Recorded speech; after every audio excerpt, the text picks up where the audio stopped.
Əli Həkimlə Söhbət kanalının dəyərli, əvəzsiz, hər birinə hörmətimiz olan izləyiciləri. Bugün istəyirəm depressiyadan danışam. Depressiya haqqında o qədər sual var, o qədər fikir var ki, yanlış və doğru. İstəyirəm bu barədə fikirlərimi deyəm.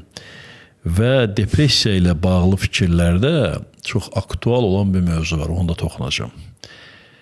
Bu da nə mövzudur? Hansı halda müalicə almalısınız? Hansı vəziyyətdə təkcə klinik psixoloq və psixoterapevt yox, psixiatr da işə qoşulmalıdır. Məncə bu vacib bir sərhəd ayrımıdır. Gəlin görək depressiya sözünün özü nə anlamdadır? Depressiya sözü mənası özünə yığılma, gərilmə anlamlarına gəlir. Bir çox anlamlarda demək olar. Və depressiya anlayışı əhval-ruhiyyənin 2 həftədən çox ən azı pozulması anlayışıdır.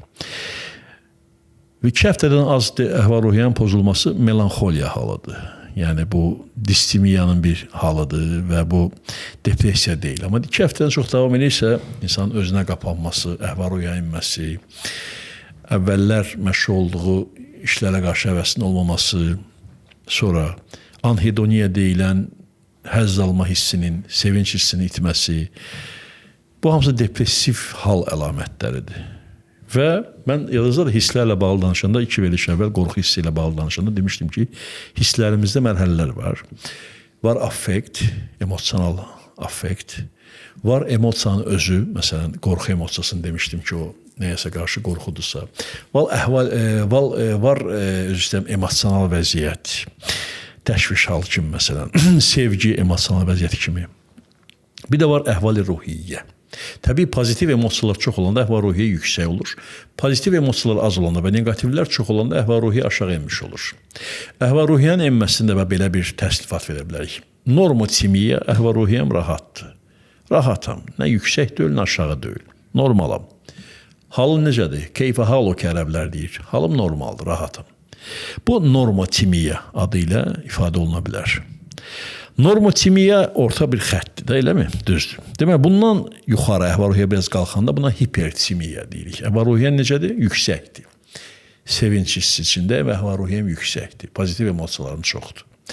Əhval-ruhiyyə aşağı düşəndə buna hipotimiya deyirik. Əhval-ruhiyyəm aşağıdır. Əhval-ruhiyyə, ərəbcə əhval-ruhiyyə, ruhun halları deməkdir. Ruhumun halı aşağıdır, əhval-ruhiyyəm aşağıdır. Əhval-ruhiyyəm aşağıdır ona görə ki, negativ hisslər çoxdur, mənfi hisslər çoxdur. Yəni, həvəssizliyim getdikcə artır. Həyat eşqim sanki biraz aşağıdır. Və əhval-ruhiyyənin lap yüksəyə qalxmağına euforiya halı deyirlər. Euforiya, supertimiya, lap yüksək əhval-ruhiyyə deməkdir. Əhval-ruhiyyənin tam enməsinə isə atimiya, hipo yox, atimiya, əhval-ruhiyyənin ümumiyyətlə olmaması və başqa halda apatiya, ruh düşkünlüyü deyirlər.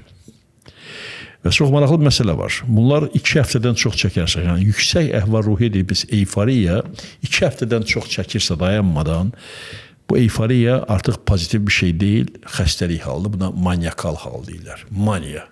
Söz belədir, maniya.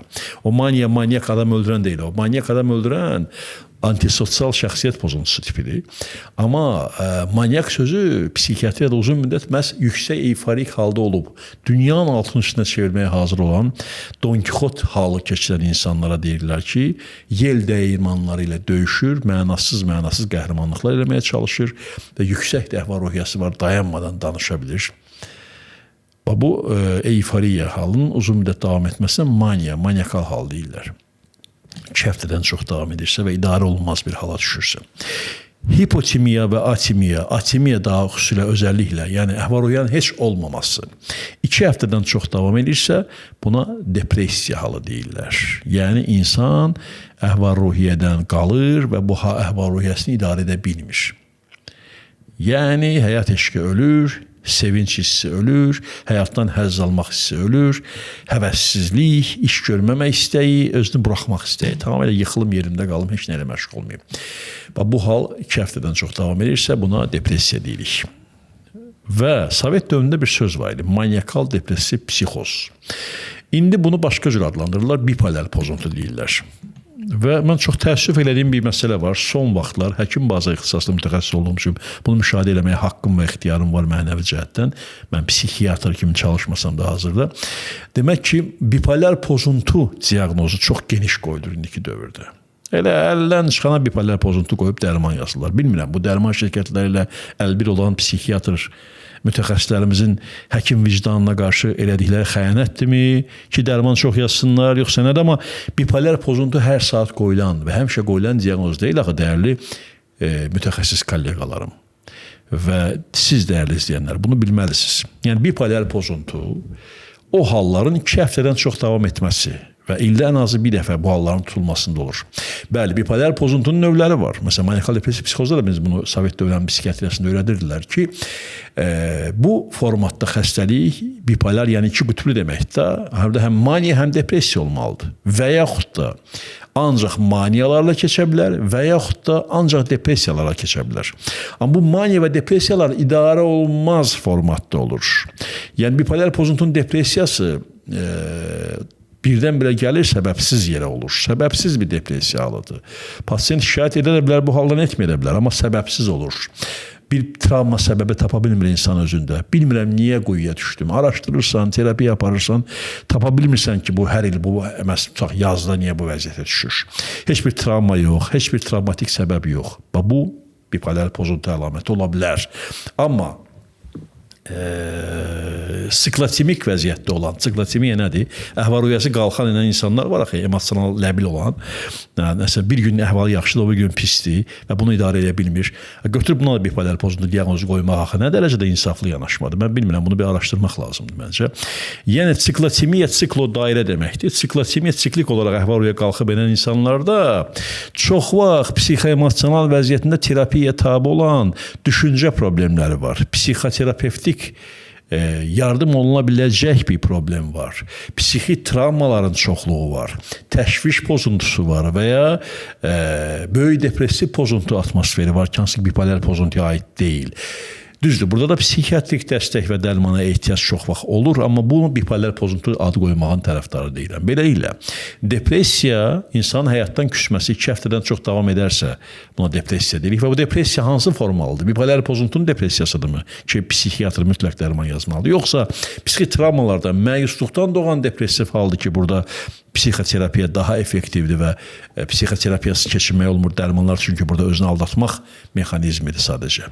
Və bunu bilmək üçün depressiyanızı bir dəyər verməyə bacarmalısınız. Özünüzdə düşünün, mən həyatdan küsmüşəmsə, mənim həyat eşqim, sevincim azdırsa, əvvəlki qədər deyil və həvəsim yoxdursa, yerimdən qalxmağa belə ərinirəmsə, bu nə vaxtdan başlayıb, nədən sonra başlayıb? Bunun bir səbəbi varmı? Bəlkə yaxın adamı itirəndən sonra başlayıb. Bəlkə nəyisə arzulamışam şiddətlə əlimdən çıxıb ona görə başlayıb. Bəlkə yaxınlarım məni satıb, inandıqlarım məni aldadıblar, buna görə başlayıb.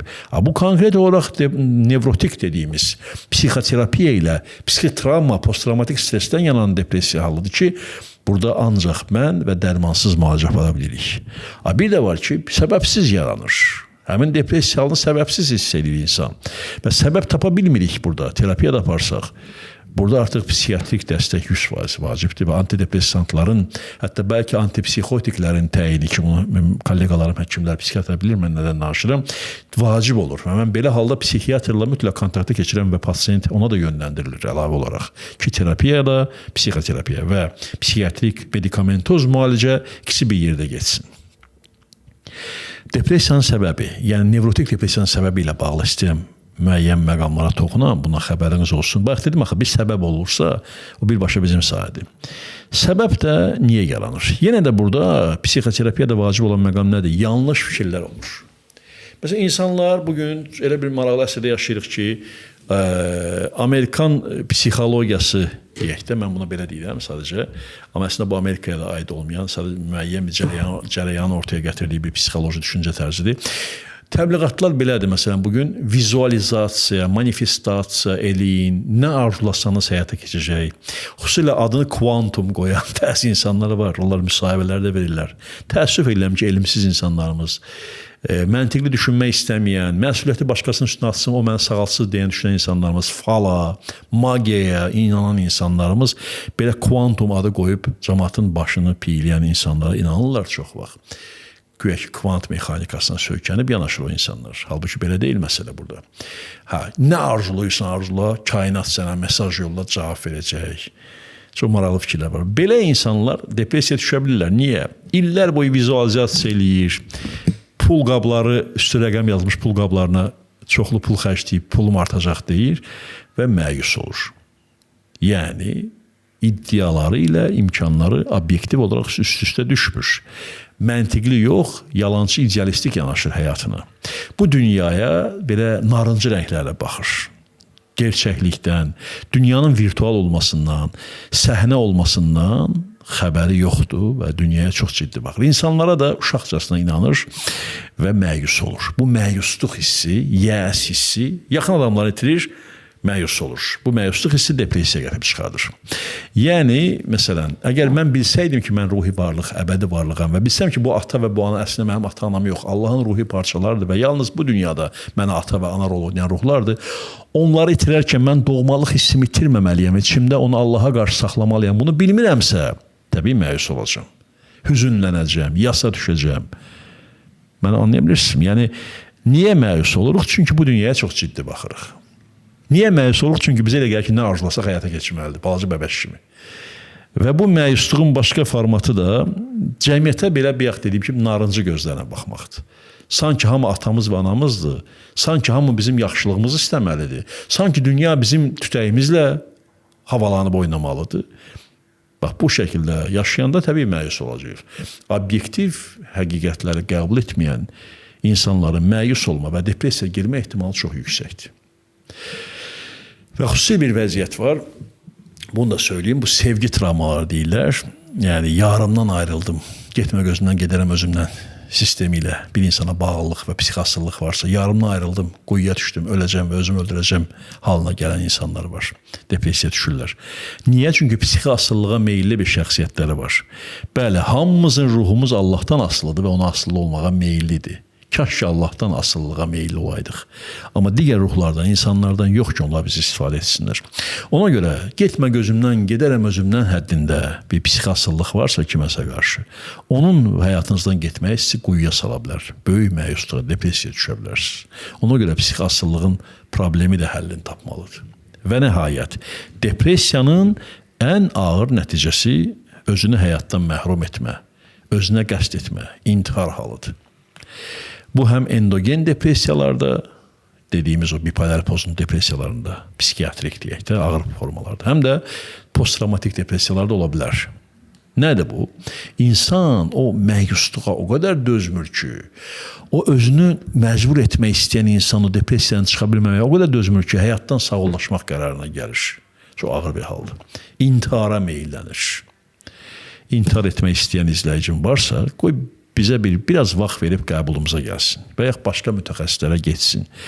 İntihar etməyə meyillənmişsinizsə, bunu edə bilərsiniz də gizlindən tutaq ki. Amma biləsiniz ki, özünüzdən çox böyük bəlalar qoyub gedirsiniz və əgər Allahın da varlığını bilirsinizsə, özünüzə də o biri həyatda da bəla hazırlayırsınız.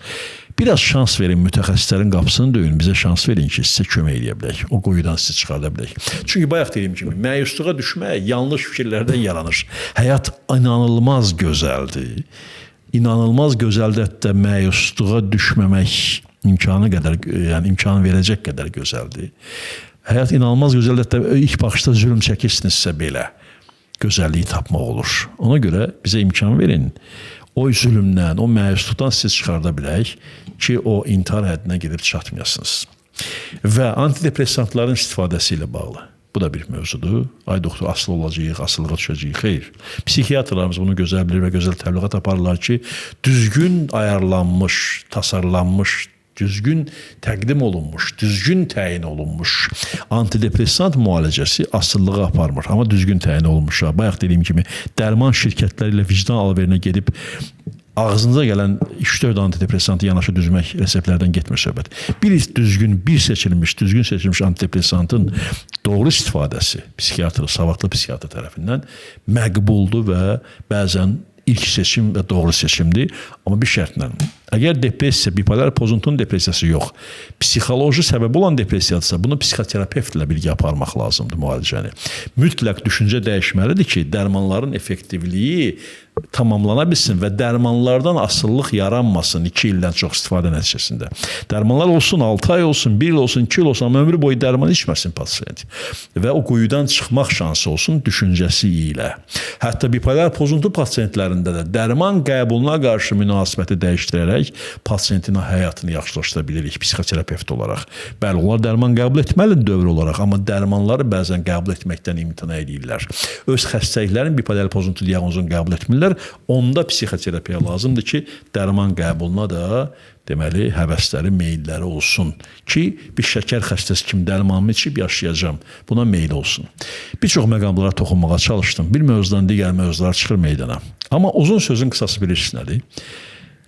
Müqəddəs kitab dediyimiz Quran-ı Kərimdə bir gözəl bir ayə var. Ərəbcə deyib tərcüməsini deyəcəm. Bunu ərəbcə bilməyim özümə xoş gəlir. Onu ərəbcə söyləyəcəm. Deyir, lə təhzən. La təhzən, la inkar çəkilsin, təhzən, hüzünlənmək mənasındadır. La təhzən, hüzünlənmə, yasa düşmə, məyus olma. İnnə, həqiqətən, innallah mə'na. Həqiqətən Allah buradadır, mə'na, içəridə, yanımızdadır. Biz onun bir parçasıyıq. Bizim əbədi gözəl həyatımız var. Əbədi həyatı bilə-bilə bu həyatdan da həzz almaq imkanımız artır. Halal həzzlər çərçivəsi çox genişdir. Həm bu dünyada halal həzlərimizlə yüksək eşqlə və əhval-ruhiyyə ilə yaşamaq olar, həm də əbədi həyatı qazanmaq olar. Bunun üçün də mental yoga və ruhi bilik təlimləri ilə də ayrıca xidmətinizdəyəm. Və bu təbliğatları da yeri gəldikcə YouTube deməli platforması vasitəsilə və digər platformalarla çatdırmışam və çatdıracağam. Sonda hər birinizə yüksək həyat eşqi arzulayıram, ali şəxslə ünsiyyət arzulayıram, xoşbəxt və sağlam olasınız. Hələlik.